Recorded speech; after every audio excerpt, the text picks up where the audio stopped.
السلام علیکم ورحمۃ اللہ وبرکاتہ۔ تفسیر سورہ مائدہ آیہ نمبر 2۔ نحمدہ ونصلی علی رسولہ الکریم، اما بعد، فاعوذ باللہ من الشیطان الرجیم، بسم اللہ الرحمن الرحیم۔ رب اشرح لی صدری ویسر لی امری واحلل عقدۃ من لسانی یفقہوا قولی۔ اللہم ارنا الحق حقا وارزقنا اتباعہ وَأَرِنَا الْبَاطِلَ بَاطِلًا وَارْزُقْنَا اجْتِنَابَهُ، آمین یا رب العالمین۔ سورہ مائدہ آیت نمبر 2۔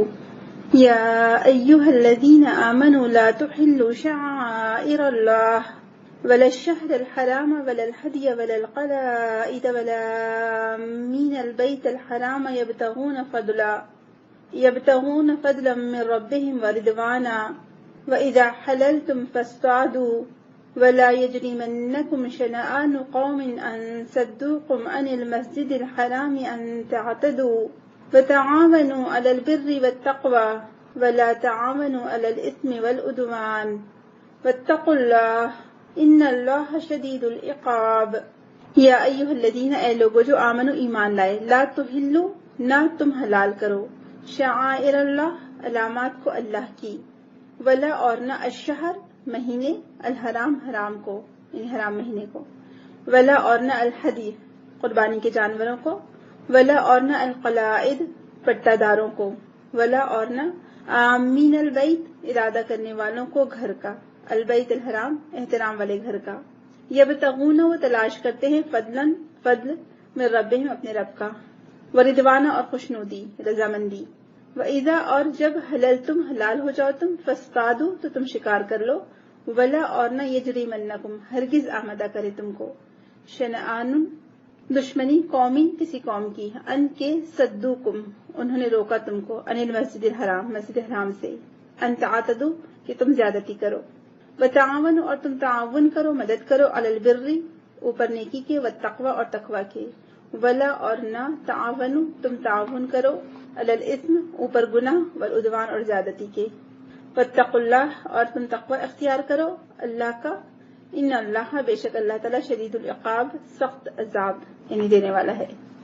اس کا ترجمہ ہم دیکھ لیتے ہیں۔ اے لوگو جو ایمان لائے ہو، اللہ تعالیٰ کی نشانیوں کو بے حرمت نہ کرو، نہ حرام مہینوں میں سے کسی کو حلال کر لو، نہ قربانی کے جانوروں پر دست درازی کرو، نہ ان جانوروں پر ہاتھ ڈالو جن کی گردنوں میں اللہ تعالیٰ کی نظر کر دینے کی علامت کے طور پر پٹے پڑے ہوئے ہوں، نہ ان لوگوں کو چھیڑو جو اپنے رب کے فضل اور اس کی خوشنودی کی تلاش میں مکان محترم یعنی کعبہ کی طرف جا رہے ہوں۔ ہاں، جب احرام کی حالت ختم ہو جائے تو تم شکار کر سکتے ہو، اور دیکھو ایک گروہ نے جو تمہارے لیے مسجد حرام کا راستہ بند کر دیا ہے، اس پر تمہارا غصہ تمہیں اتنا مشتعل نہ کر دے کہ تم بھی ان کے مقابلے میں زیادتیاں کرنے لگو یعنی اعتدال سے گزر جاؤ۔ نہیں، جو کام نیکی اور خدا ترسی کے ہیں ان میں سب سے تعاون کرو، اور جو گناہ اور زیادتی کے کام ہیں ان میں کسی سے تعاون نہ کرو۔ اللہ سے ڈرو، اس کی سزا بہت سخت ہے۔ تھوڑا سا الفاظ ہم دیکھ لیتے ہیں۔ لا تحلوا شعائر اللہ، کہ نہ تم حلال کرو اللہ کی شاعر کو۔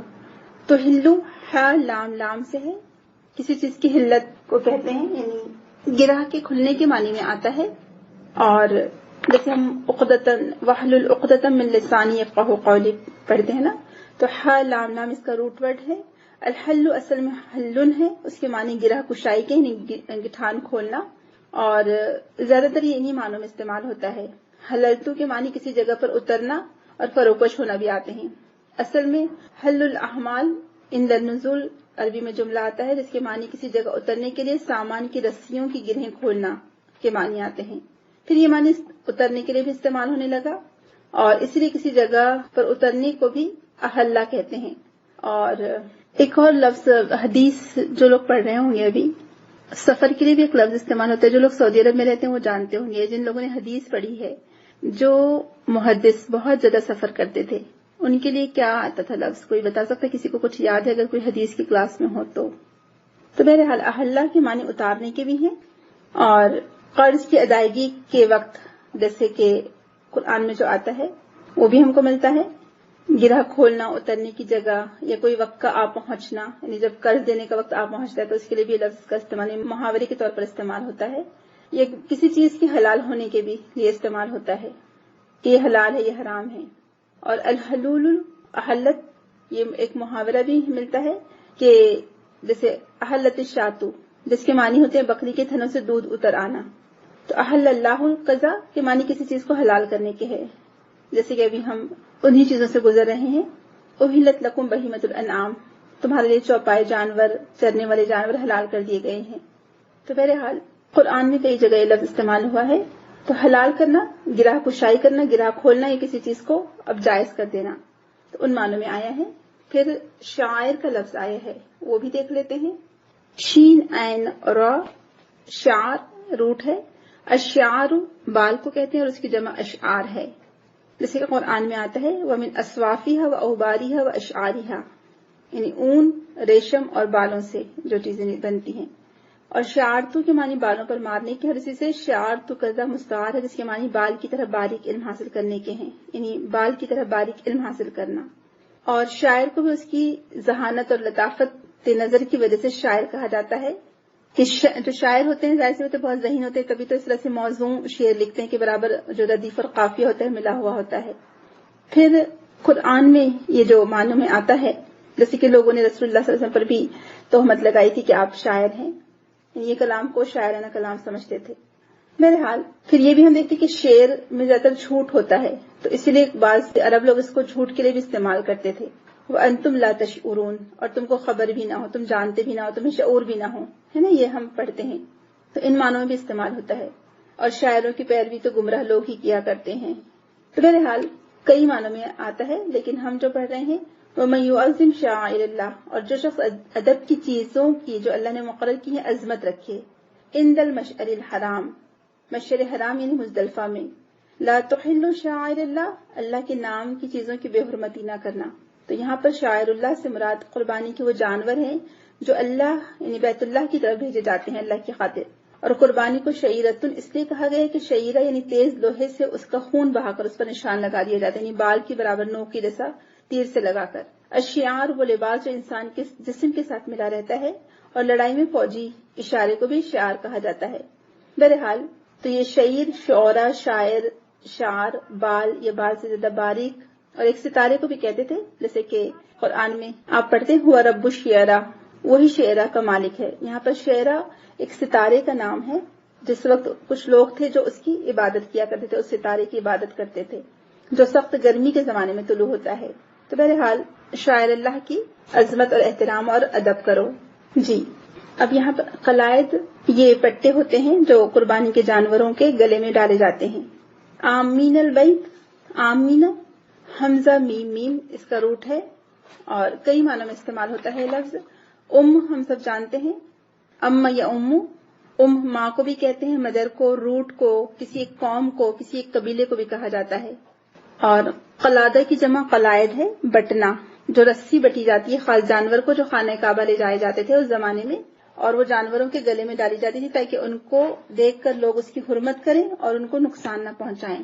تو قربانی کے جانور جن کے گلوں میں پٹے پڑے ہوئے ہوں. اور شنعان، شین نون حمزہ، جیسے کہ ہم پڑھتے ہیں ان نشانیہ کا ہوا لبتر، دشمن کو کہتے ہیں، یہ شنعان دشمنی کو کہتے ہیں. تعاون، عین واو نون، عون سے ہے مدد کرنا، یہ مدد کے معنوں میں آتا ہے. اور بہت سارے الفاظ، بہت سارے معنی اس میں جمع ہوئے ہیں، ہم جب تفسیر کا موقع آئے گا تب پڑھیں گے انشاءاللہ. اور ولا تعاون علی الاسم والعدوان، اسم یہ اس زمانے میں ایسے اونٹ کو کہا جاتا تھا، آسم ایسی اونٹنی کہ جو تیز چلتی ہو لیکن بیٹھی رہ جائے، اور جس کی وجہ سے یعنی وہ کارواں سے پیچھے رہ جائے. تو اس لیے حق تلفی کے معنوں میں آتا ہے لوگوں کو ان کے حق نہ دینا، یعنی قافلے سے پیچھے رہ جانا. کیا ہوا کہ وہ قافلے کے ساتھ نہیں چلنا چاہتی، یعنی تیز چل سکتی ہے لیکن تیز نہ چلے. تو حق تلفی کے معنی میں آتا ہے یہ آسم ایسا گناہگار شخص جو حق تلفی کرتا ہے لوگوں کی. تو حق تلفی، زیادتی، ظلم، کسی کی چیزیں زبردستی ہتھیا لینا، اللہ تعالیٰ کی حدود کو یا لمٹس کو کراس کرنا، یہ سب اسم میں آ جائے گا. تو یہ چند الفاظ تھے جس کا یہ تعارف تھا. اب آئیے ہم اس کی تشریح کی طرف آتے ہیں، تفسیر کی طرف. سب سے پہلی بات تو یہاں ہم دیکھتے ہیں کہ اللہ سبحانہ وتعالیٰ نے یا ایھا الذین آمنوا کہہ کر مخاطب کیا ہے، اور یہ لفظ آپ کو بہت دفعہ ملے گا کہ اے لوگوں جو ایمان لائے ہو. اور آپ کو یہ بات ہم پہلے بھی بتا چکے ہیں کہ سورہ مائدہ آخری صورتوں میں سے ہے جس میں حلال اور حرام کے احکام ایز اٹ از حلال اور حرام ہی ہیں، اس کی کوئی آیت یا کوئی حکم منسوخ نہیں ہے، اور مدنی صورتوں میں آخر میں نازل ہونے والا یہ آخری سورہ ہے، یا اس میں ان آیتوں کو جمع کر دیا گیا ہے جو حجۃ الوداع یا اس سے پہلے یا اس کے بعد نازل ہوئی تھی، یعنی اس میں کوئی منسوخ نہیں ملتا ہمیں۔ تو اس لیے بار بار اے لوگوں جو ایمان لائے ہو کہہ کر مخاطب کیا گیا، یعنی زیادہ تر احکام اس میں مسلمانوں کو دیے گئے ہیں۔ کون ہے یہ مسلمان؟ ہم لوگ ہیں، میں اور آپ ہم لوگ ہیں۔ تو لہٰذا ذرا غور سے سنیں کہ اللہ تعالیٰ نے ہم پر کیا حلال اور کیا حرام کیا ہے۔ سب سے پہلی بات اللہ سبحانہ وتعالیٰ ارشاد کہ لا تحلوا شعائر اللہ، نہ تم حلال کرو اللہ کے شعائر کو، یعنی حلال اور حرام کا اختیار صرف اللہ سبحانہ وتعالیٰ کے پاس ہے، کوئی اور نہیں لے سکتا۔ اور اللہ تعالیٰ نے کچھ نشانیاں مقرر کی ہیں جو شروع زمانے سے ہوتی آ رہی ہیں، ایون زمانے جاہلیت میں جبکہ علم سب کچھ ختم ہو چکا تھا، نبوت کا علم، وحی کا علم، اس کے باوجود بھی لوگ اللہ تعالیٰ کی جو نشانیاں تھیں، کچھ چیزیں تھیں، اس کی حرمت کو برقرار رکھے ہوئے تھے، جیسے کعبۃ اللہ ہے اور حجر اسود وغیرہ ہے۔ جبکہ انہوں نے کعبۃ اللہ میں 360 بت جمع کر رکھے تھے، اس کے باوجود بھی کعبۃ اللہ کی حرمت باقی تھی، حرام مہینوں کی حرمت باقی تھی۔ تو یہاں اسپیشلی ویسے تو اللہ تعالیٰ کے شاعر بہت زیادہ ہیں، لیکن یہاں چند کا ذکر کیا گیا ہے، یعنی خاص طور سے نام لے کر اس کی تاکید کر دی گئی ہے کہ تم اللہ تعالیٰ کے شاعر کو، یعنی جن کو دیکھ کر کوئی نشانیاں، یعنی اللہ یاد آ جائے، یہ بھی کچھ لوگ اس کی ڈیفینیشن یہ بھی بتاتے ہیں کچھ اسکالرس کے، ایسی نشانیاں اللہ تعالیٰ کی جن کو دیکھ کر اللہ یاد آ جائے۔ تو بہرحال ان کی تعظیم اور ادب کی ہم کو تعلیم دی گئی ہے۔ تو ہم شاعر بہت سارے، یعنی بہت وسیع معنوں میں آتا ہے، تو مسلمانوں سے خطاب ہے، شاعر، شاعرہ، شعیرہ کی جمع ہے، اور جیسے صفا مروہ اللہ کی نشانیوں میں سے ہے، ان الصفا والمروہ من شعائر اللہ ہے نا، پڑھتے ہیں ہم۔ تو علامت جس کی تعظیم اللہ تعالیٰ نے خاص کر دی ہو، وہ مخصوص چیزیں جن کو شاعر کہا گیا ہے، جن کا تعلق خاص اسلام کے ساتھ ہو، جن کو دیکھ کر اسلام کا احساس ہوتا ہو، جیسے اذان ہے، سلام ہے، دعا ہے، مسجد ہے۔ تو عزت اور حرمت کے ساتھ ان کی حفاظت کرنے کی بھی ضرورت ہے۔ اگر دیکھا جائے تو اگر کوئی کعبۃ اللہ کو چھوڑ کر کسی اور چیز کا طواف شروع کر دے تو یہ بھی کیا ہوگا؟ شاعر اللہ کی بے حرمتی ہوگی، کہ اللہ تعالیٰ نے جن چیزوں کے لیے جو عظمت مقرر کیا ان کو اسی طرح سے اس کا درجہ دیا جائے، اس کو کسی اور چیز کو وہ درجہ نہ دیا جائے۔ تو اب ہی کہ کچھ ہر کنٹری کا، ہر مذہب کا، ہر کسی کا ایک علامتی نشان ہوتا ہے، ایک جھنڈا ہوتا ہے، ایک نشان ہوتا ہے۔ جیسے کہ ہم سب جانتے ہیں، اگر کہیں مندر آپ دیکھیں گے تو آپ سمجھ جائیں کہ یہ نان مسلمس کی پوجا کا اس کی جگہ استھان ہے، تو اس کا احترام، یعنی دوسرے لوگ ظاہر سے کسی کے مذہب کا وہ ہے تو ہم کو اس کا احترام کرنا سکھایا گیا ہے کہ ہم اس کو کچھ ڈسٹروائے نہیں کر سکتے۔ اور ہم کو قرآن میں بھی حکم ملتا ہے کہ عبادت خانے اور یہ جتنے بھی عبادت خانے ہیں وہ نہ ڈھائے جائیں۔ اگر کوئی ہماری بات نہیں مانتا، اسلام کو نہیں مان رہا، تو ہم اس پر زبردستی نہیں کر سکتے، وہ اپنے مذہب کے لیے آزاد ہے۔ الحمدللہ ہمارا دین اتنا اعتدال والا دین ہے کہ ہم زبردستی کسی کو اسلام قبول کرنے کی، یعنی اس کو فورس نہیں کر سکتے ہم۔ تو جتنے بھی جو نشانیاں ہیں الگ الگ مذاہب کی، جیسے سکھوں کے لیے کیا ہے؟ گردوارا ہے، اور کرسچنس کے لیے گرجا ہوتے ہیں، چرچز ہوتے ہیں۔ تو اس لیے الگ الگ مذاہب کی الگ الگ مذہبی عبادت گاہیں ہیں، تو ان کی عزت کرو، تو ان کو دیکھ کر تم کو وہ لوگ یاد آتے ہیں۔ تو ایسے ہی مسلمانوں کے بھی کچھ شاعر ہیں، ان کی حرمت کرو۔ اور یہ آیتیں دراصل صلح حدیبیہ کے بعد نازل ہوئی تھی کہ ایون اگر وہ قوم نے تمہارے ساتھ دشمنی کی ہے لیکن تم ان کے ساتھ کیا کرو؟ اچھا کرو۔ یہ جو ان کے یہاں پر کچھ چیزیں باقی بچی رہ گئی ہیں، ٹوٹی پھوٹی چیزیں، حالانکہ اصل دین تو سب وہ بھول گئے، لیکن کم از کم ابھی بھی وہ کچھ چیزوں کی حرمت برقرار رکھے ہوئے، تو لہٰذا تم بھی اس کو برقرار ہی رکھو، تم بھی ان کی بے حرمتی نہ کرو۔ تو بہرحال یہاں پر ہمیں بتایا جا رہا ہے کہ تم ان کی عظمت کو محسوس کرو اور اس کی بے حرمتی نہ کرو۔ لیکن آج ہم دیکھتے ہیں کہ مسلمان ہر چیز کے تعلق سے لطیفے انہوں نے بنا لیے ہیں۔ مذاق اڑانا مسلمانوں کا، خود مسلمانوں کا ہی کام بن گیا ہے۔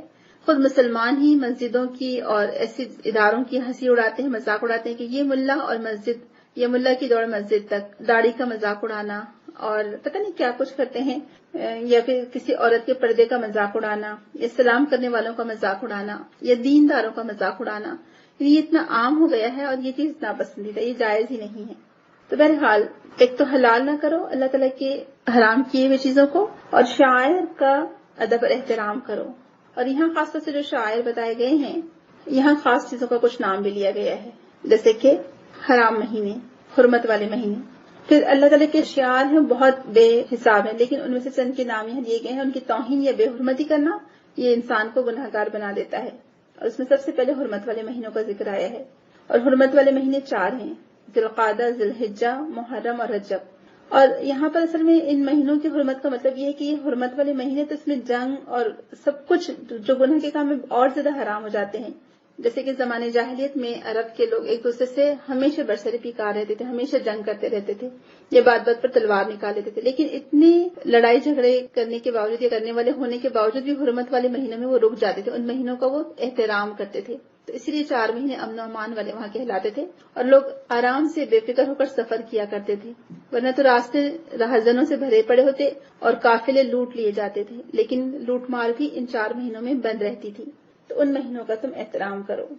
اور جب لوگ یعنی حج کا جو موقع ہوتا تھا تو دور دراز سے لوگ حج کرنے کے لیے آتے تھے. ظاہر سی بات ان کے پاس جو ان کا زیادہ راہ ہوتا تھا, کچھ پیسہ ہوتا تھا, تو اب اگر یہ مہینوں کی حرمت نہ کی جاتی, باقی نہ رکھی جاتی, تو پھر تو لوٹ مار کرنے والے ان مہینوں میں بھی لوٹ مار کرتے. تو بہرحال پھر رجب والے مہینے کو بھی حرمت یعنی رجب کا مہینہ بھی حرمت والا مہینہ ہے. اس میں وہ لوگ عمرہ کرتے تھے, یا پھر کہا جاتا ہے کہ لوگ کعبۃ اللہ کے لیے نذرانے چڑھاتے تھے زمانے جاہلیت میں رجب کے مہینے میں.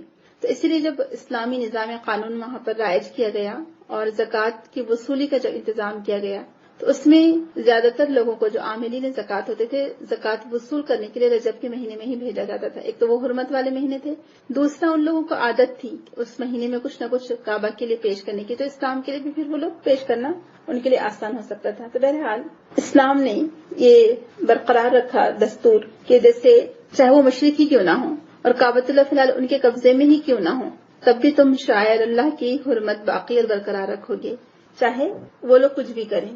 اور پھر قربانی کے جانور کو بھی اللہ کی نشانی قرار دیا گیا ہے. عائشہ رضی اللہ عنہا کہتی ہیں کہ میں نے رسول اکرم صلی اللہ علیہ وسلم کی قربانی کے اونٹوں کے پٹے بٹے, پھر آپ نے وہ پٹے اپنے اونٹوں کے گلے میں ڈال دیے اور ان کے کوہانوں سے خون نکالا, پھر انہیں بیت اللہ روانہ کر دیا. صحیح بخاری کتاب المناسک. اس سے کیا پتہ چلتا ہے کہ وہ لوگ اسپیشل قربانی کے جانوروں میں گلے میں پٹے ڈال دیتے تھے تاکہ پہچانا جائے کہ یہ اللہ کے نام سے اللہ کی نظر کر دیے گئے ہیں, اب اس کی قربانی ہونے والی ہے. لیکن قربانی کے جانور پر سواری کی اجازت دی گئی ہے, چاہے وہ آپ قربان کرنے کے لیے لے کے جا رہے ہوں حج میں, آپ اس پر سواری کر سکتے ہیں. اور رسول اکرم صلی اللہ علیہ وسلم نے 3 بار کہا تھا کہ یہ کوئی صحابی سوار نہیں ہو رہے تھے اس کی حرمت کی وجہ سے, تو آپ نے فرمایا کہ سوار ہو جا, سوار ہو جا. صحابی نے کہا کہ یہ تو قربانی کا اونٹ ہے. آپ نے دوسری تیسری بار اسے فرمایا کہ تجھ پر افسوس, اس پر سوار ہو جا. تو اس لیے ایکچولی جو غیر مسلموں میں یہ رواج پایا جاتا ہے کہ جو نذرانے والے جانور ہوتے ہیں ایسی چیزیں اس پر بالکل اس سے کام نہیں لے سکتے, تو اس کانسیپٹ کو ختم کیا گیا. بہرحال پھر احرام کو بھی شاعر کہا گیا ہے. یہ احرام باندھے ہوئے لوگ ہیں, وہ حج کے لیے جا رہے ہوں تو ان کو بھی تکلیف نہ دی جائے, ان کو بھی ستایا نہ جائے, ان کے ساتھ جو قربانی کے جانور ہیں ان کو بھی نہ ستایا جائے. تمام چیزیں اس میں آ جائیں گی. تو اگر تم دیکھو کہ وہ لوگ کس سفر کے لیے جا رہے ہیں, بیت الحرام کی طرف جا رہے ہیں اور کیا حاصل کرنا چاہتے ہیں, یبتغون فضلا من ربہم ورضوانا, کہ وہ تو اللہ تعالیٰ کا فضل اور اس کی خوشنودی, اس کی رضا حاصل کرنا چاہتے ہیں. اب یہاں پر ہم یہ بھی دیکھتے ہیں کہ اللہ تعالیٰ کے شاعر کیا ہیں. اذان کو بھی اللہ تعالیٰ کی نشانی قرار دیا گیا ہے. مسجدیں اللہ تعالیٰ کی نشانی ہیں. اور یہاں صرف شاعر کا احترام ہی نہیں کرنا ہے بلکہ ان کو آباد بھی رکھنا ہے اور ان کی حفاظت بھی کرنی ہے, جو بھی اللہ تعالیٰ کے شاعر ہیں. یعنی مسجدیں اللہ تعالیٰ کی نشانیوں میں سے ایک نشانی ہے. تو اب اس کو کیا کریں گے, صرف آپ اس کا ادب احترام کر کر اس کو بہت خوبصورت بنا دے رہے ہیں اور اس کو جو بھی چاہے کر رہے ہوں کہ اس کو اتنی خوبصورت بنا کے رکھ دیا حد سے زیادہ, لیکن وہاں کوئی نماز پڑھنے والا ہی نہیں ہے, تو پھر کیا فائدہ ہے ایسی مسجد کا. تو بہرحال اس کی حفاظت بھی کرنا ہے, اور حفاظت سے مراد یہ ہوگا کہ وہاں کی صفائی مسلسل کی جائے, اس کو آباد رکھا جائے مسجدوں کو. پھر جو حج کے لیے جا رہے ہوں ان کا بھی احترام کیا جائے. احترام کا مطلب یہ کہ ان کی خوب دعوتیں کی جائے تاکہ جانے سے پہلے ان کی طبیعت خراب ہو جائے اور ان کو اچھے کپڑے پہنا جائے, یہ مطلب نہیں ہے, بلکہ یہ کہ ظاہر سی بات ہے مکان محترم کی طرف جا رہے ہیں, ہر ایک کی خواہش ہوتی ہے جانے کی, تو حاجیوں کا رسپیکٹ کیا جائے, ان کو ستایا نہ جائے, کیونکہ پہلے راستوں میں وہ لوگ جو اسٹریٹ رابر ہوتے تھے وہ قافلے کو لوٹ لیا کرتے تھے. تو یہاں پر وہی تصور دیا جا رہا ہے کہ وہ تمام علامات یا نشانیاں شاعر ہیں جو شرک, کفر اور دہریت کے مقابلے میں خالص اللہ تعالیٰ کی توحید, اس کی عبادت, اس طریقے کی نمائندگی کرتی ہوں. ایسی علامات جہاں جس ملک اور جن نظام میں بھی پائی جائیں مسلمان ان کے احترام پر معمور ہیں. بس یہ ہونا چاہیے کہ اس میں شرک کی آمیزش نہ ہو, یعنی وہ صرف اور صرف توحید خالص پر مبنی ہو, یعنی کسی بھی قسم کا مشرکانہ فعل, کافرانہ تخیل اس میں آنا گیا ہو, کیونکہ ہمارے یہاں پر توہمات بہت زیادہ پائی جاتی ہیں اور اس وجہ سے پھر یعنی ایسا نہ ہو کہ پھر توحید کو یہ شرک اور کافرانہ سوچ کی وجہ سے ناپاک نہ کر دیا گیا ہو. تو پہلے عقیدہ درست ہو تو عمل درست ہوگا انشاءاللہ. یعنی اللہ تعالیٰ کی عبادت کے لیے بھی, اللہ تعالیٰ کی نشانیوں کی تعظیم اور عبادت، اس کی ادب اور احترام کے لیے بھی خالص توحید پر مبنی تعلیم ضروری ہے، ورنہ کن چیزوں کا احترام ہو جائے گا؟ کعبۃ اللہ کو چھوڑ کر درگاہوں کا، مسجدوں کو چھوڑ کر قبرستانوں کا، اور آپ نے دیکھا ہوگا اسی طرح سے بہت سی ایسی چیزیں ہیں کہ جو ہم نے خود ساختہ بنا لی ہیں، جن کا ادب اور احترام ہم کرتے ہیں، جبکہ جیسے کچھ لوگوں کے بارے میں سنا ہے کہ شادی ہونے کے بعد پہلا چکر یا پہلا وزٹ اپنے پیر بزرگوں کی جو درگاہیں ہوتی ہیں، قبریں ہوتی ہیں، ان کو وہاں لے جا کر کیا جاتا ہے۔ تو یہ سب کیا ہے؟ اصل میں غلط ہے۔ اور آج کل یہ جتنے بھی جو رسپیکٹ دی جا رہی ہیں، جیسے کہ مسجد کو دی جانی چاہیے تھی، تو اب آج کل آپ نے دیکھا ہوگا کہ جہاں قبریں ہوتی ہیں ان کو، یا قبروں پر پکی بنی ہوئی قبروں کے اوپر جو مزاریں اور اس طرح کی چیزیں بنائی جاتی ہیں اس کو رسپیکٹ دیا جاتا ہے، تو یہ سب غلط ہوگا۔ پھر اس کے بعد بتایا جا رہا ہے وَإِذَا حَلَلْتُمْ فَاصْطَادُوا، اب جب تم حلال ہو جاؤ، یعنی حج کے کچھ تمہارے جو فرائض ہیں وہ پورے ہو جائیں، اور جب تم حلال ہو جاؤ، احرام سے آزاد ہو جاؤ، فَاصْطَادُوا، تو تم شکار کر سکتے ہو۔ اب یہاں پر اگر دیکھا جائے تو یہ امر کا صیغہ ہے، فَاصْطَادُوا، ہے نا۔ اب یہاں پر یہ امر جو ہے وہ اصل میں اباحت کے معنوں میں ہے، یعنی مباح کیا گیا ہے، یعنی بظاہر دیکھا جائے تو یہ کیا لگ رہا ہے کہ اب تم کو کرنا ہی کرنا ہے، جیسے تم احرام کھولو ضرور تم شکار کرو، یہ حکمیہ جملہ لگ رہا ہے۔ اور یہ اس طرح کے جو امر کے صیغے آتے ہیں قرآن میں کئی معنوں میں استعمال ہوتے ہیں، تقریباً 17 معنی بتائے جاتے ہیں اس کے۔ اب آپ دیکھیں کہ اسی سے پھر سمجھ میں آتا ہے کہ قرآن کو ہم حدیث کے بغیر نہیں سمجھ سکتے، ہے نا، کیونکہ حدیث سے پتہ چلتا ہے کہ یہاں پر فَاصْطَادُوا سے مراد امر یعنی حکم نہیں ہے کہ اب جاتے سے فوراً اب تم شکار کر لو، نہیں، بلکہ یہاں پر اباحت ہے، یعنی اس چیز کو جائز کر دیا گیا ہے تمہارے لیے جو کہ ابھی فی الحال تمہارے لیے ممنوع ہو چکا تھا، حرام ہو چکا تھا حالت احرام میں، تو اب تم شکار کر سکتے ہو۔ تو صرف گرامر سے ہم قرآن کو نہیں سمجھ سکتے، صرف معنی سے ہم قرآن کو نہیں سمجھ سکتے، جب تک کہ اس کا بیک گراؤنڈ، پس منظر اور ساتھ میں احادیث یا رسول اللہ کا طرز عمل نہ ہو، تب تک ہم قرآن کو نہیں سمجھ سکتے۔ تو احرام ہے، یہ ساری چیزیں ہیں، یہ سب شاعر میں سے آئیں گی، اور باقی اس کے بعد کہا گیا کہ تم شکار بھی نہیں کر سکتے حالت احرام میں، لیکن جب تم حج کر چکو یا عمرہ کر چکو تب تم احرام کی پابندی سے آزاد ہو گئے، حلال ہو گئے، باہر نکل آئے، لہٰذا اب تمہارے لیے شکار کرنا جائز ہوا، تو یہ اباحت ہے۔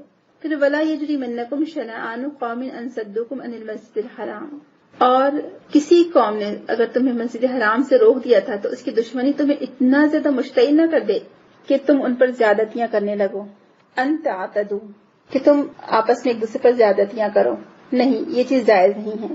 آپ دیکھیں اسلام ہمیں کیا تعلیم دے رہا ہے، یہ کیا تعلیم دیتا ہے کہ انہوں نے تمہارے ساتھ زیادتی کی تھی تو بدلے میں تم زیادتی نہ کرو، یعنی جیسے ہم پڑھتے ہیں دشمن، شنان دشمن کو کہتے ہیں، یعنی اعلیٰ اخلاق سکھائے جا رہے ہیں ایک مسلمان کو کہ اس کا رویہ، اس کا طریقہ کیسا ہو۔ تم چاہو تو بزور ہتھیار حج اور عمرہ کرنے والوں کو روک سکتے ہو، لیکن تم ایسا نہ کرو۔ تو اس سے واضح ہوتا ہے کہ اسلام ظلم کا بدلہ ظلم نہیں قرار دیتا، بلکہ اصلاح کرنے کی کوشش کرتا ہے کہ اگر انہوں نے تمہارے ساتھ ظلم کیا تھا تو تم مت کرو۔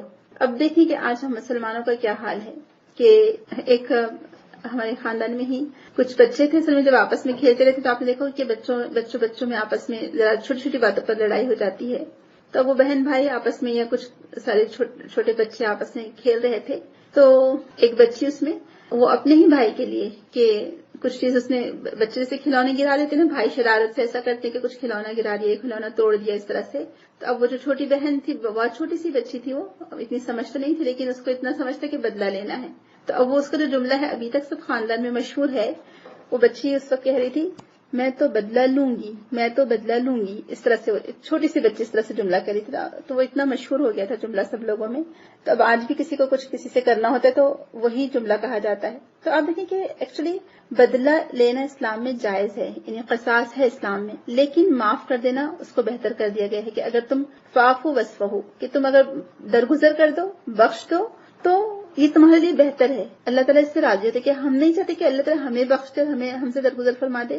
تو کسی قوم کی دشمنی، آپ دیکھیں دشمن قوم کے تعلق سے ایٹیکیٹ سکھائے جا رہے ہیں، آپ امیجن کریے، سوچیے ذرا کہ دشمن قوم کے ساتھ تمہارا یہ رویہ ہو، تو آپ سوچیے کہ جو ہمارے ہم مزاج، ہمارے خاندان والے، ہمارے قریبی لوگ ہیں، ہم ایک امت کے لوگ مسلمان ہیں، تو ان کے ساتھ ہمارا رویہ اور تعلق کیسا ہونا چاہیے۔ یعنی آج ہم اپنے اخلاق کو اگر دیکھیں تو دل خون کے آنسو ہوتا ہے اور افسوس ہوتا ہے کہ کتنی زیادہ زیادتی، کتنا ظلم آپس میں ایک دوسرے پر آج خود مسلمان ہی کرتے ہیں، اور کوئی دوسرے لوگوں کے ساتھ، باہر والوں کے ساتھ اتنا نہیں ہوتا جتنا آپس میں خاندان والوں کے ساتھ، ایک ماں باپ کی اولاد کے ساتھ ایک دوسرے سے کرتے ہیں، کہ دشمنی، زیادتی اور بھی بہت کچھ ہوتا ہے۔ تو بہرحال کتنے بہترین اخلاق ہمیں سکھائے جا رہے ہیں اور ہمیں کیسی تعلیم دی جا رہی ہے، آپ اس کا تصور کر سکتے ہیں۔ اور ہم کو اپنے اخلاق کو انہی آیتوں کے ترازو میں تولنا ہے. اس کو سامنے رکھ کر ہمیں دیکھنا ہے کہ ہم کہاں کھڑے ہیں، کہ ہمارا رویہ کیسا ہونا چاہیے اور کیسا رویہ ہے. تو بہرحال ہمیں ایک اخلاقی تعلیم دی جا رہی ہے کہ تم کسی قوم کی دشمنی میں اتنے آگے نہ بڑھ جانا کہ تم زیادتی کرنے لگو. سبحان اللہ، کوئی مذہب ہوگا ایسا یا کوئی قوم ایسی ہوگی جن کے پاس ایسے ایٹیکیٹس موجود ہوں کہ دشمنوں کے ساتھ بھی کیا تمہارے ایٹیکیٹس ہونے چاہیے، کیا رویہ اور کیا اخلاق ہونا چاہیے، یعنی دشمنی میں بھی تم کس طرح سے ادب اور لحاظ سے کام لے سکتے ہو. سبحان اللہ، جو دین ہمیں دشمنی کے بھی آداب بتاتا ہو، آپ سوچیں کہ وہ دین کیسا ہوگا، کتنا خوبصورت دین ہوگا. لیکن ہم نے اس کو جاننے کی کوشش ہی نہیں کی، ہم کو معلوم ہی نہیں ہے، ہم کو علم ہی نہیں ہے کہ ہم کہاں کھڑے ہیں اور ہمیں کیا کرنا چاہیے. تو بہرحال چونکہ کفار مکہ نے مسلمانوں کو حج اور عمرے سے روک دیا تھا اور فتح مکہ تک کی رکاوٹ ایسے ہی تھی، صرف عمرہ قضا کے لیے صحابہ گئے تھے. تو بہرحال چونکہ ان لوگوں نے مسلمانوں کو روکا، اور ظاہر سی بات ہے جنگ اگر چھڑ جاتی تو اس سے بہت سارے نقصانات بھی ہو سکتے تھے، لیکن رسول اللہ نے بہت ہی پیسفلی اس کام کو الحمدللہ ہینڈل کیا اور صلح حدیبیہ کا واقعہ پیش آیا تھا، آپ سب جانتے ہوں گے. اور پھر مسلمان اس کے بعد بھی تقریباً 2 سال تک اسی طرح رکے رہے اور فتح مکہ کے موقع پر کعبۃ اللہ پھر مسلمانوں کے ہاتھ آ گیا تھا. تو اس لیے کہا گیا کہ اب تم جیت چکے ہو، کعبۃ اللہ تمہارے پاس ہے، لیکن اب تم زیادتی نہ کرنا ان کے جیسی، کہ اب تم مشرکوں پر ظلم و زیادتی نہ کرنا. ان کو پھر موقع دیا گیا تھا 4 مہینے کے لیے، اور مسلمانوں کو تعلیم دی جا رہی ہے کہ ایسا نہ کرو کہ دشمنی میں اس قدر انتقام کی آگ میں جذبے میں جل کر تم اپنے ہی لوگوں کا یا دشمنوں کا مال لوٹ لو یا زبردستی اور زیادتی کرو یا کسی کی عزتوں پر ہاتھ ڈالو. نہیں، چاہے کچھ ہو جائے تمہیں اپنے جو اسلام کے اصول اور آداب ہیں اس پر برقرار رہنا ہے، اس پر ڈٹے رہنا ہے، جمے رہنا ہے. تم اپنے وہ اخلاق سے نیچے نہیں آ سکتے جو تمہیں ایک گراف دیا گیا ہے مسلمان کو، تم کو انہی پر قائم رہنا ہے. اور اس لیے پھر کہا گیا کہ وَتَعَاوَنُوا عَلَى الْبِرِّ وَالتَّقْوَى وَلَا تَعَاوَنُوا عَلَى الْإِثْمِ وَالْعُدْوَانِ، اور نیکی اور تقوی کے کاموں میں ایک دوسرے کی مدد کرو، نہ کہ گناہوں کے کاموں میں. بہت ہی امپورٹنٹ بات، یعنی آیت کا جو ایک چھوٹا سا حصہ ہے لیکن اپنے اندر سوچے کہ سمندر کو کوزے میں سمو دیا گیا ہے گویا کہ. اور سبحان اللہ، واقعی میں قرآن عاجز کر دینے والا کلام ہے. قرآن کی ہر آیت ہمیں ایک میسج دیتی ہے، ایک جذبہ، ایک عزم ہمارے اندر پیدا کرتی ہے کہ کچھ نیا ہمیں کرنا ہے، کچھ ایکسٹرا ہمیں کرنا ہے، کچھ ایسی چیز کرنی ہے جو ہمیں اچیو کرنا ہے، اللہ تعالیٰ کی رضامندی، اس کی خوشنودی، اس کا قرب ہم کو حاصل کرنا ہے. تو بعض اسکالر سے اس آیت کے بارے میں بہت اچھے کوٹیشن ہم کو ملتے ہیں اس آیت کے بارے میں کہ تعاون علی البر والتقوی، کہ تم نیکی اور تقوی کے کاموں میں ایک دوسرے کی مدد کرو. بر کیا ہے؟ پیچھے بھی ہم پڑھ چکے ہیں بر کیا ہے. آیت بر سورہ بقرہ جن لوگوں نے کیا تھا وہ جانتے ہوں گے. وہاں پر لیس البر ان تولوا وجوہکم قبل المشرق والمغرب ولکن البر من آمن باللہ، وہ جو لمبی آیت ہے، بہت لمبی آیت ہے، کہ نیکی اور تقوی یہ نہیں کہ تم نے اپنے چہرے مشرق کی طرف کر لیے مغرب کی طرف، بلکہ نیکی تو یہ ہے کہ اللہ کو، اس کے فرشتوں کو، کتابوں کو، یوم آخر کو مانا جائے اور وعدے کی پابندی کی جائے، مدد کی جائے. یعنی آپ، وہ بہت لمبی آیت ہے، آپ خود جا کر پڑھ لیجیے گا، دیکھ لیجیے گا. آیت بر کے نام سے مشہور ہے وہ. تو یہاں پر امام ماوردی لکھتے ہیں اس کے بارے میں، امام قرطبی نے اپنی تفسیر میں اس کا ذکر کیا ہے کہ اس آیت کی تشریح میں وہ لکھتے ہیں کہ اللہ سبحانہ و تعالیٰ یہاں پر تعاون کی بات کر رہے ہیں، کس میں؟ کہ بر کے کاموں میں. اور تم بر سے شروعات کرو تو تم تقوی تک پہنچ جاؤ گے. سبحان اللہ، یعنی تم نیکی کی شروعات کرو تو تم تقوی خود بخود تمہیں حاصل ہو جائے گا. اور یہ تقوی بہت بڑی چیز ہے، آپ جانتے ہوں گے. اور تقوی تمہیں کہاں لے جائے گا؟ اللہ تعالیٰ کی رضا کی طرف لے جائے گا. اور بر لوگوں کی رضامندی میں بھی ہے.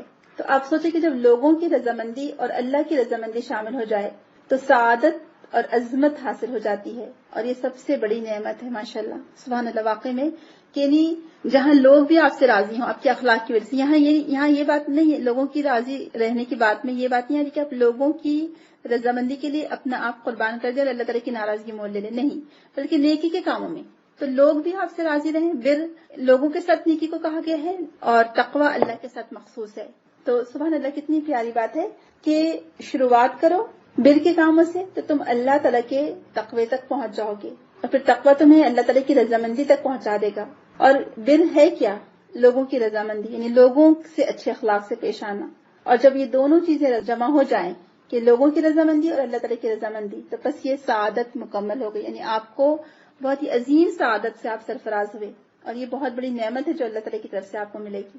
تو ہم کیسے اس سعادت کی تکمیل تک پہنچ سکتے ہیں، یہ بھی ہمیں سوچنا چاہیے، اور آپ سوچیں اور غور کریں. اور ابن جزی رحمہ اللہ علیہ اس آیت کے بارے میں لکھتے ہیں کہ یہ عام وصیت کی گئی ہے، یہ عام لوگوں کو وصیت کی گئی ہے. اور ان دونوں میں فرق کیا ہے؟ البر اور تقوی میں فرق کیا ہے؟ بر عام ہے، یعنی جنرل سارے کاموں کے لیے ہے بر، جو واجبات ہیں، جو اللہ تعالیٰ کی رضامندی کی جو چیزیں ہیں، مندوبات جس کو ہم کہتے ہیں، اور محرمات کو ترک کرنا، یعنی جو بھی اللہ تعالیٰ کی حرام کردہ چیزیں ہیں اس کو ترک کر دینا، چھوڑ دینا. اور یہ سب کے سب دیکھا جائے تو تقرب اللہ کا ذریعہ ہے. یعنی اگر آپ یہ چھوٹی چھوٹی نیکیاں کرتے ہیں، لوگوں کو ان کے ساتھ اچھے اخلاق سے پیش آتے ہیں، ان کی مدد کرتے ہیں، اور آپ حرام چیزوں سے بچتے ہیں، واجبات کو پورا کرتے ہیں، مستحبات کو پورا کرتے ہیں، تو آپ اللہ تعالیٰ کا تقرب حاصل کر لیں گے اس کی وجہ سے. اور تقوی کیا ہے؟ تقوی میں جو واجب چیز ہے، سب سے بڑھ کر جو چیز ہے وہ ہے اللہ تعالیٰ کی جتنی بھی حرام کردہ چیزیں ان کو بالکل چھوڑ دینا، اور ساتھ میں ایون جو ایسی چیزیں ہیں جو شک و شبے والی چیزیں ہیں ان کو بھی چھوڑ دینا. اور بر عام ہے تقوی سے، یعنی تقوی تو خاص اللہ تعالیٰ کے ساتھ مخصوص ہوتا ہے نا، لیکن بر جو ہے وہ عام لوگوں کے ساتھ مخصوص ہے، نیکی یہ عام لوگوں کے ساتھ نیکی ہے. تو بہرحال اس آیت سے ہمیں کیا سیکھنے کو ملتا ہے؟ سب سے پہلی بات یہ کہ ہم جو بھی شکوک و شبہات والی چیزیں ہیں وہ چھوڑ دیں، ترک کر دیں. جو محرمات ہیں، جو اللہ تعالیٰ کی حرام کردہ چیزیں ہیں، اس کو چھوڑ دیا جائے، اس کی طرف نظر اٹھا کر بھی نہ دیکھا جائے. اور دوسری چیز ہے کہ نیکیوں کے کاموں میں آگے بڑھ چڑھ کر پیش آنا، ایک دوسرے کا تعاون کرنا. تو تعاون علی البر والتقوی آیا ہے، تو تقوی کے کاموں میں مدد کرو اور بر کے کاموں میں مدد کرو. تو بر جو ہے عام لوگوں کے ساتھ ہے، تقوی خاص ہے، کیونکہ کچھ عبادتیں، کچھ معاملات ایسے تھے جو انسان کی خود کی ذات سے ریلیٹڈ ہوتے ہیں، اور کچھ ایسے ہوتے ہیں جس میں وہ لوگوں کے ساتھ جڑا ہوتا ہے. ٹھیک ہے. اور آپ دیکھیں کہ ہم اکیلے تنہا کچھ نہیں کر سکتے، یعنی تم ماحول ہی ایسا نیکی کا بنا دو، تم اپنے آس پاس اتنی نیکیوں کو رائج کرو، قائم کرو کہ لوگوں کے لیے نیکیاں کرنا آسان ہو جائے. اور اسی لیے اس کے بارے میں جو قابل عمل بات کہتے ہیں، جو علماء کرام لکھتے ہیں کہ قابل عمل کیا ہے اس میں ہمارے لیے، کہ خدمتوں کو اپنے لیے لازم کر لیں، اور خاص طور سے اسلام کی خدمت کو. کیونکہ کیوں آج ایسا ہو گیا، اس کا الٹ ہوتا جا رہا ہے آج کل، کہ لوگ اسلام کی خدمات سے اعراض برت رہے ہیں. اور اسی لیے یہ کوشش، یہ جدوجہد ویسی نہیں ہے جیسے صحابہ کرام میں تھی اسلام کی خدمات کے لیے. لوگ اس سے منہ موڑ گئے ہیں. تو آج اسلام اس بات کا تقاضا کرتا ہے کہ، اور وقت اور حالات بھی اس بات کے محتاج ہے کہ ہم اسلام کی خدمت کے لیے اپنے آپ کو وقف کر دیں، تعاون کریں نیکی کے کاموں میں، تقوی کے کاموں میں. اور جو قابل توجہ بات ہے وہ یہی ہے کہ ہم واپس پلٹیں، اپنے نفس کو بھی مخاطب کر کے غور کریں، اور کچھ ہدف اپنے لیے مقرر کریں، کچھ مخصوص ذمہ داریاں اپنے ذمے لے لیں، اور اس کا تعین کر لیں کہ مجھے کیا کرنا ہے. کچھ ایم ہو، کچھ مقصد ہو، کہ ہم اللہ تعالی کی نافرمانی میں کبھی کسی کی مدد نہیں کریں گے، اور نیکی اور تقوی کے کاموں میں ہم ہمیشہ مدد کرتے جائیں گے. ہم پوری کوشش اور جدوجہد کریں گے نیکی کے کاموں میں. کوئی خیر کے کاموں سے ہم کبھی نہ رکیں، چاہے وہ بہت چھوٹا سا ہی کیوں نہ ہو، اور اللہ تعالیٰ کی اطاعت کے کاموں میں ہم آگے آگے بڑھ کر پیش رہیں. یہی یہ آیت ہم سے تقاضا کرتی ہے. تو بہرحال یعنی خیر کے کاموں میں ہم آگے بڑھیں اور برائی کے کاموں سے رک جائیں، اور خیر جہاں بھی نظر آ رہا ہو اس کو سپورٹ کرنے کی کوشش کریں. اور خیر کوئی چھوٹی سی چیز نہیں، بلکہ اور کوئی بھی نیکی کو چھوٹی نہ سمجھیں کہ یہ تو چھوٹی سی چیزیں ہم کیوں کریں، نہیں، بلکہ وہ چھوٹی چھوٹی نیکی ہی بھی ہمیں کیا کرے گی، آخرت میں اللہ تعالیٰ کی رضامندی تک لے جائے گی. اور اللہ تعالیٰ کی رضامندی انسان کے اندر تقوی پیدا کرتی ہے، اور تقوی وہی ہے جو اللہ تعالیٰ کو مطلوب ہے، اور متقی لوگ ہی ہیں جن کے لیے جنت تیار کی گئی ہے. تو لہٰذا یہاں ہمیں جو میسج دیا جا رہا ہے کہ تم ایسا ماحول پیدا کرو، تعاون کی بات کی گئی ہے، اور ہماری تربیت کی جا رہی ہے، اور تاکید کی گئی ہے، نیکیوں کا حکم دیا جا رہا ہے. آپس میں تمہارا معاملہ ایسا ہو کہ تم نیکیوں کا حکم دینے والے بنو. تم آپس میں مشورے کرو کہ کون کون سے نیک کام تم کر سکتے ہو سب مل کر، تاکہ نیکیاں کرنا آسان ہو جائے، ایک دوسرے کا حق ادا کرنا آسان ہو جائے، بچوں کی تربیت کرنا آسان ہو جائے، اور یہ ساری چیزیں یعنی معاشرے میں آسانی ہو، اور ایسی جگہ جگہ تربیتی مراکز قائم کیے جائیں جس کی وجہ سے ہر نیک کام کرنا آسان ہو جائے. یعنی نیکی کے کاموں میں مدد کرو ایک دوسرے کی. آپ دیکھ رہے ہیں کہ ہماری چھوٹی چھوٹی باتوں کو بھی اگر دیکھ لیں کہ گھریلو سیاستیں جو ہوتی ہیں، کہ جاؤ پھپھو دادی کی بات سن کر آؤ کیا بات کریں، یا پھپھو دادی کہ جاؤ امی کی بات سن کر آؤ میکے والوں سے کیا بات کریں. یعنی ہمارے اوپر ایک کیسا ماحول پروان چڑھایا جاتا ہے. آپ سوچیں بچوں کو بچپن سے کیسے ہم تجسس کرنے والا، اور ایک جو فیملی سیاست جو ہوتی ہے نا، پولیٹکس، جس سے بہت ڈر لگ کر گھبراہٹ ہوتی ہے. جو لوگ رہتے ہیں وہاں وہ جانتے ہوں گے، اور جو لوگ دور چلے گئے ہیں وہ ان ساری چیزوں سے الحمدللہ پھر بھی کچھ حد تک دور رہتے ہیں. تو ایسے ماحول میں تم کیسے بچوں کو پروان چڑھا رہے ہو کہ تمہارے بچے کیسے نیکی اور تقوی کے کاموں میں تعاون کریں گے، جب تم ان کو گھر والوں سے ہی متنفر کر رہے ہو، گھر والوں کے ساتھ ہی تم ان کو ایک طرح سے دشمنی ان کے اندر پیدا کر رہے ہو. تو یہاں پر وہی بات بتائی جا رہی ہے کہ تم ماحول اتنا آسان کر دو، اتنا نیکی والا ماحول کر دو کہ جہاں پر گناہ کرنا مشکل ہو جائے، کسی کی غیبت کرنا مشکل ہو، خاندان کا آپس کا معاملہ، آپس کے تعلقات، ایک دوسرے کے حقوق ادا کرنے والے ہو تم لوگ. اور تقوی ہے کہ اصل میں حقوق اللہ اور حقوق العباد. تم ماحول ایسا بنا دو اور ماحول اتنا نیک بناؤ کہ نیکی کرنا آسان ہو جائے. تم ایسا ماحول بناؤ کہ نیکی کرنا ماڈرن ہونے کی علامت سمجھی جائے، اللہ تعالیٰ کی اطاعت آسان ہو جائے، اللہ تعالیٰ کی اطاعت پر لوگ ایک دوسرے کو اپریشیٹ کرنے والے بنے، نہ کہ اس کا مذاق اڑانے والے بنے. ایک دوسرے کی مدد کے جذبے کو تم عام کرو. اور آپ دیکھیں کہ بغیر مدد کے یعنی بغیر سپورٹ کے آپ گروتھ کر ہی نہیں سکتے کسی بھی چیز کی. جب تک کہ ایک دوسرے کی مدد کا جذبہ نہیں ہوگا تب تک کہ معاشرہ یا معاشرے میں ایک اچھی سوسائٹی قائم نہیں ہو سکتی اور معاشرے میں خیر خواہی پیدا نہیں ہو سکتی. یعنی ذاتی طور پر نیکیاں کرنا اس وقت آسان ہو جاتا ہے جب اجتماعی طور پر یعنی مل کر سب لوگ نیکیاں کر رہے ہوں. اور آپ دیکھیں کہ یہ بڑے پیمانے پر بڑے لیول پر ہو نہیں سکتا جب تک کہ ہم اس کو میڈیا کو اس پر نہ لگا دیں اور بڑے پیمانے پر یعنی اعلان نہ کریں ہم نیکی کے کام اور اس میں کوآپریٹ نہ کریں. ہو ہی نہیں سکتا. تو بہرحال ہمیں بتایا جا رہا ہے کہ تم حق تلفی نہ کرو، اللہ تعالیٰ کی حدود کو کراس نہ کرو، تم مدد کرو نیکی کے کاموں میں ایک دوسرے کی، تم تقوی کے کاموں میں مدد کرو. اور سب سے بڑی بات آپ دیکھیں کہ آج ہمارے یہاں پر ہر مسلمان فرقہ دوسرے فرقے کا دشمن بنا ہوا ہے. وہ جو 70 گروپ یا 70 فرقوں کی بات کی تھی رسول اللہ نے، ایکچولی وہ یہ فرقے نہیں تھے جو ڈفرنٹ جماعتیں ہیں، ڈفرنٹ آرگنائزیشنز ہیں، ڈفرنٹ دین کا کام کرنے والے لوگ ہیں. یہ وہ فرقے نہیں ہے. اللہ کے لیے اپنے ذہن کو صحیح کریے. یہ وہ فرقوں کی بات کی گئی تھی جیسے کہ جو بالکل اسلام سے خارج ہو جائیں گے وہ فرقے. کچھ فرقے تھے ایسے جو اسلام سے خارج قرار دے، جیسے قادیانی ہے فرقہ، یا پھر جیسے کرسچنس میں یعنی وہ جو اہل کتاب تھے اور جو اسلام کو چھوڑ کر باہر نکل گئے. تو وہ فرقے جو کہ نعوذ باللہ بالکل پوری طرح سے شرک میں یا پھر رسول اللہ کے تعلق سے غلو کا شکار ہوئے اور شرک میں مبتلا ہو گئے، تو ان کو اسلام سے خارج قرار دیا گیا. تو وہ فرقے مراد تھی رسول اللہ سے. یہ جو چھوٹے موٹے فقہی مسائل پر جو اختلاف ہے اور اس کی بنا پر ہم اپنے آپ کو شافعی اور حنفی اور حنبلی اور مالکی کہہ کر ایک دوسرے کی مخالفت پر اتر آئے، یہ فرقے وہ نہیں ہے. اللہ خدا را یعنی درخواست ہے کہ اپنے آپ کو ان فرقوں میں نہ بانٹیں. ہم اپنے آپ کو حنفی، شافعی اور حنبلی اور مالکی کہہ کر نہ انٹروڈیوس کروائیں. ہم سب ایک امہ ہیں، ہم سب ایک اللہ کو ماننے والے، ایک رسول کو ماننے والے، آخرت کے دن دوبارہ اٹھائے جانے پر یقین رکھنے والے. اور جتنے بھی جو تقاضے ہیں ہم سب الحمدللہ اس کو مانتے ہیں. جو بھی صحیح عقیدہ لوگ ہیں، صحیح عقیدے کو ماننے والے لوگ ہیں، تو آپس میں فرقے نہ بنائیں اور نیکی کے کاموں میں مدد کریں. اگر ٹھیک ہے کوئی اور ایک جماعت ہے، اگر کوئی حنفی مسلک کو ماننے والے ہیں تو شافعی کو چاہیے کہ وہ ان کی ہیلپ کرے. اگر شافعی مسلک کو ماننے والے ہیں تو حنبلیوں کو چاہیے کہ وہ ان کی مدد کرے. حنبلی مسلک کو ماننے والے ہیں تو مالکیوں کو چاہیے کہ وہ ان کی مدد کرے، ایک دوسرے کا تعاون کرے.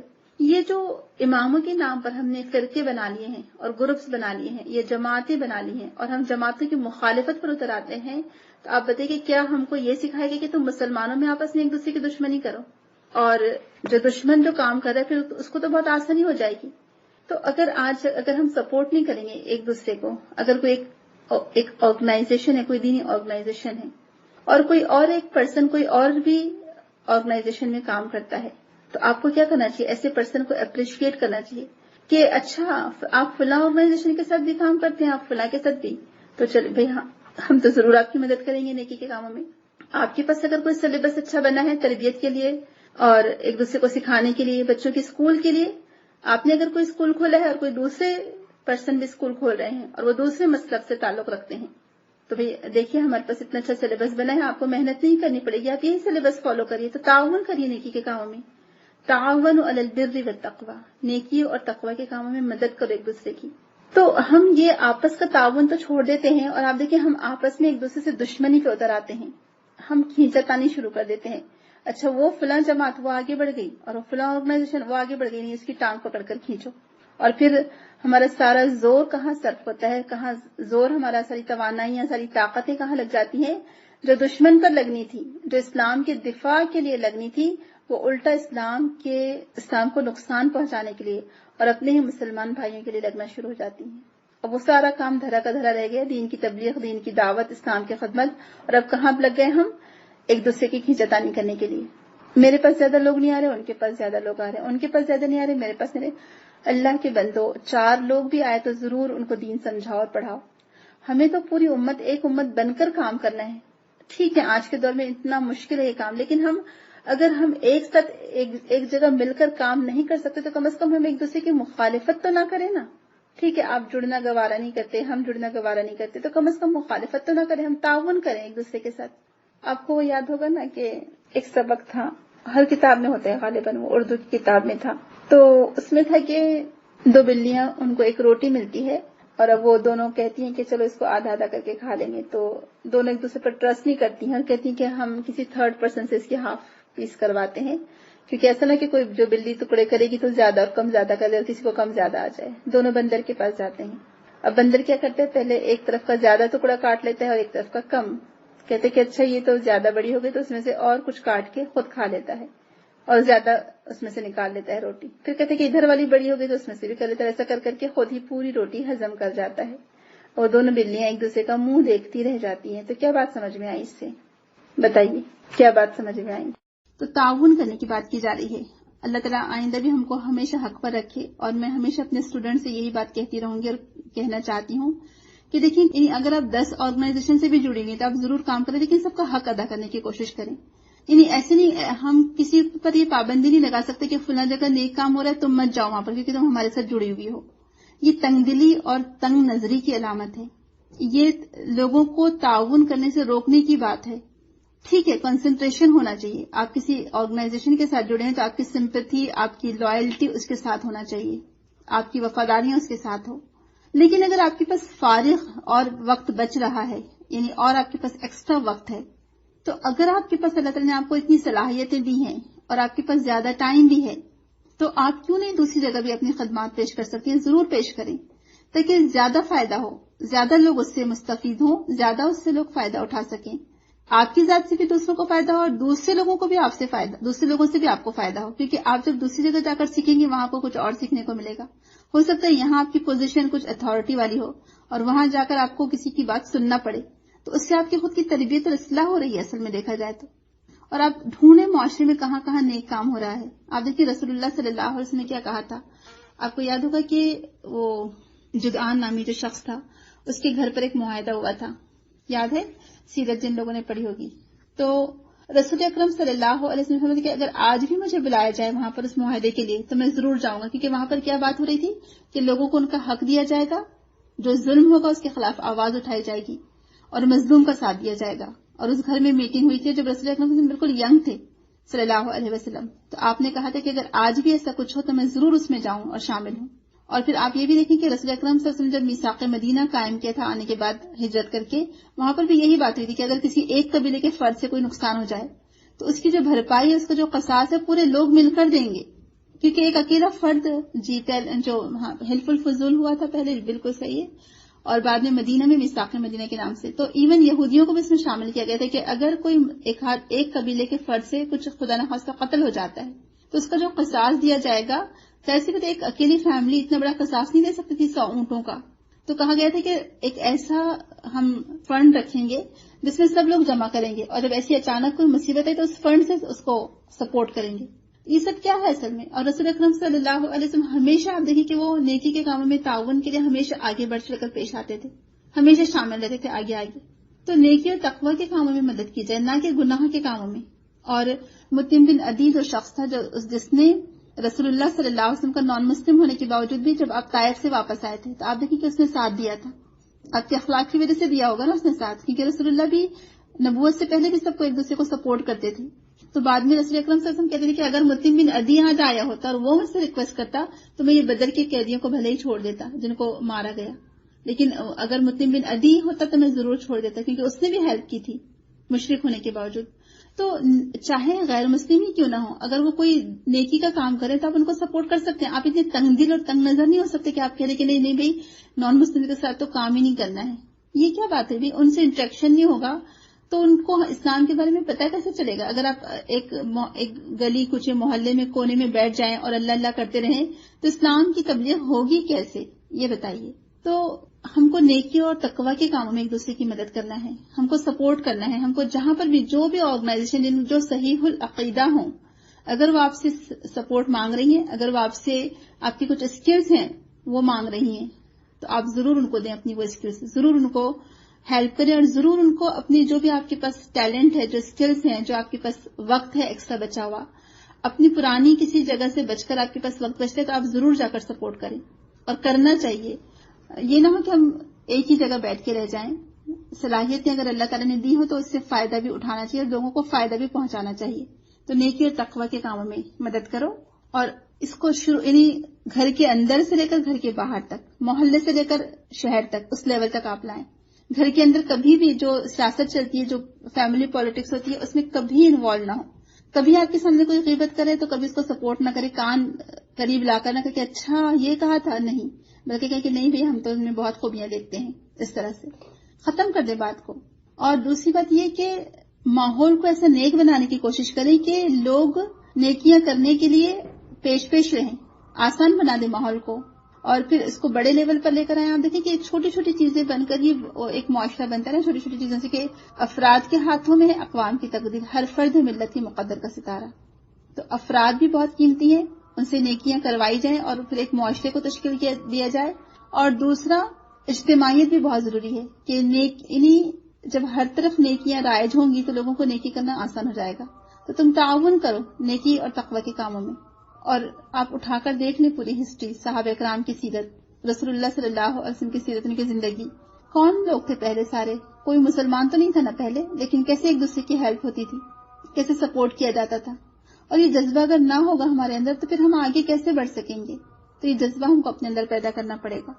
بہرحال ہمارا ٹائم زیادہ ہوتا جا رہا ہے اور بات ختم نہیں ہوئی. تو نیکی اور تقوی کے کاموں میں ایک دوسرے کی مدد کرو، ولا تعاونوا علی الاثم والعدوان، اور نہ برائیوں کے کاموں میں ایک دوسرے کی مدد کرو.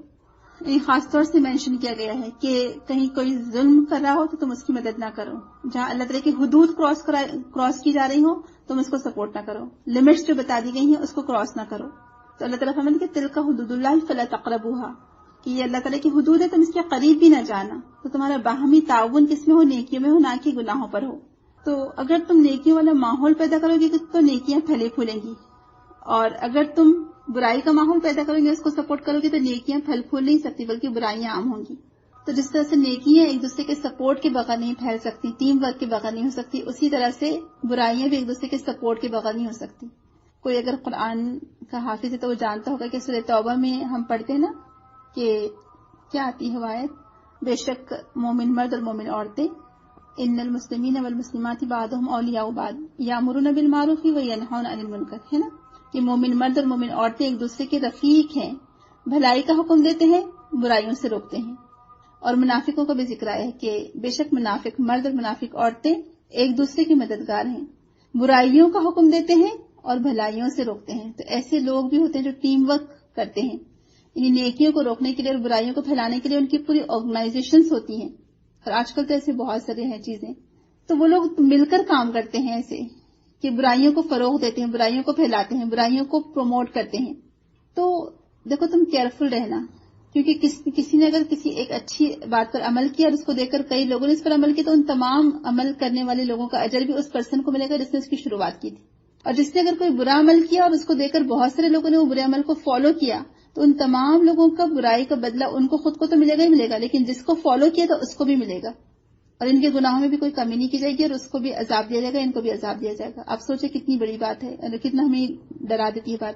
تو جیسے نیکی کے کاموں کے لیے سپورٹ اور ایک ٹیم کی ضرورت ہے، اسی طرح سے برائی کے کاموں کو پھیلانے کے لیے بھی ایک ٹیم اور سپورٹ کی ضرورت ہے. اور لوگ ہیں ایسے جو برائیوں پر ایک دوسرے کو تعاون کرتے ہیں، مدد کرتے ہیں. تو یعنی ہم کو ٹیم ورک کے طور پر کام کرنا پڑے گا نیکیوں کا بھی، کہ جیسے وہ آتا ہے نا کہ فرد قائم ملت سے ہے تنہا کچھ نہیں، موج ہے دریا میں بیرون دریا کچھ نہیں. کہ جب ہم ایک ٹیم ورک کے طور پر کام کریں گے تو ہماری جو پوزیشن ہے بہت اسٹرانگ ہوگی. یعنی کوئی ہمارا وزن ہوگا معاشرے میں بات کرنے کا، لیکن اب ہم اکیلے انڈیویجولی کریں گے تو وہ وزن نہیں ہوگا ہماری بات میں. تو اسی لیے جمع کے صیغے میں بات یعنی کہ تعاونوا، تم سب تعاون کرو. کس پر؟ نیکی اور تقوی کے کاموں پر. ولا تعاونوا، اور نہ تم سب تعاون کرو، نہ مدد کرو ایک دوسرے کی. کس پہ؟ گناہ کے کاموں پہ اور زیادتی کے کاموں میں. اسم اور عدوان آیا، تو اسم کے بارے میں ہم نے ابھی پڑھا تھا کہ جان بوجھ کر کرنا، جان بوجھ کر کسی کی حق تلفی کرنا، جان بوجھ کر کسی پر ظلم کرنا، جان بوجھ کر کسی کا حق نہ دینا، ایسے حق تلفی کرنا، زیادتی کرنا. اور عدوان دشمنی سے نکلا ہے، زیادتی. تو بہرحال یہاں پر ہمیں تاکید کی جا رہی ہے کہ گناہ اور سرکشی کے کاموں میں نہ کرو ایک دوسرے کا تعاون. یعنی اللہ تعالیٰ کے حقوق میں بھی کمی نہ کرو اور بندوں کے حقوق میں بھی کمی نہ کرو. واتقوا اللہ، اور اللہ کا تقوی اختیار کرو. اتقوا اللہ کا تقوی. اور تقوی بھی ہم نے پیچھے پڑھا نا کہ تقوی کیا ہے، کہ آپ کو جو اللہ تعالیٰ کی حدود کو کراس کرنے سے روکے، یہی تقوی ہے. بے شک اللہ تعالیٰ سزا دینے میں بڑا سخت ہے، یا اس کا عذاب بہت سخت ہے، تم نہیں برداشت کر سکو گے. تو بہرحال تم بدلہ لینے پر قادر اگر ہو بھی تو اس درگزر کر جاؤ. تم نیکی کے کاموں میں تعاون کرو، تم تقوی کے کاموں میں تعاون کرو، نہ کہ برائی کے کاموں میں. تو آپ دیکھیں کہ ذاتی طور پر نیکیاں کرنا آسان ہو جاتا ہے، لیکن پورے معاشرے کو نیک بنانا یہ اکیلے کرنے کا کام، یہ ٹیم ورک کا کام ہے. اس کے لیے ہم کو میڈیا کو بھی ساتھ لینا پڑے گا، ہم کو لوگوں کو بھی ساتھ لینا پڑے گا، ایک گروپ، ایک آرگنائزڈ وے میں کام کرنا پڑے گا. تو بہرحال ایک دوسرے کی مدد کے بغیر نیکیاں نہیں ہو سکتی، اور ایک دوسرے کی مدد کے بغیر ہم نیکیوں میں آگے بڑھا نہیں سکتے لوگوں کو، پورے معاشرے کو.